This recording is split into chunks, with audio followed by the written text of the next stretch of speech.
ঘনিয়ে এসেছে নির্বাচন। ঠিক আগ মুহূর্তে রাজনৈতিক দলগুলো ব্যস্ত ভোটের ব্যাংকের সমীকরণ মেলাতে। ঠিক এমন টান টান উত্তেজনাকর মুহূর্তে এসে বাংলাদেশ জাতীয়তাবাদী দল বিএনপি আশা বুনছে দীর্ঘদিনের বিরতি ভেঙে হয়তো ত্রয়োদশ জাতীয় সংসদ নির্বাচনে শেষ হাসি হাসবে তারাই। তবে ভোটের মাঠ বড়ই বিচিত্র। শেষ মুহূর্তে একটি আসনের ফলাফলও পাল্টে দিতে পারে পুরো নির্বাচনকে। জানা গেছে সারা দেশে ৩০০ আসনের ভেতর ৭৮টি আসনে এবার বিএনপির বিদ্রোহী প্রার্থী রয়েছে। নির্বাচনের হাওয়া যখন বইছে এপাশ থেকে ওপাশ, ঠিক তখন বিএনপির জন্য ভয়ের কারণ এই ৭৮টি আসন। JBS holdings limited. শুধু এবারের নির্বাচন নয়, এসব আসনে বিএনপির অতীত ফলাফলও প্রায় ভয়াবহ।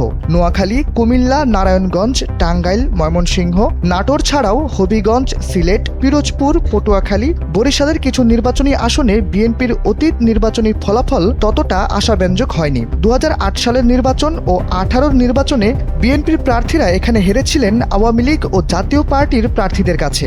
এবার আওয়ামী লীগ না থাকায় বিএনপির জন্য ভয়ের কারণ হয়ে দাঁড়িয়েছে তার বিদ্রোহী প্রার্থীরা। তবে ইতিহাস বলছে ১৯৯৬ ও ২০০১ সালের নির্বাচনে তারা এখানে জিতেছিল।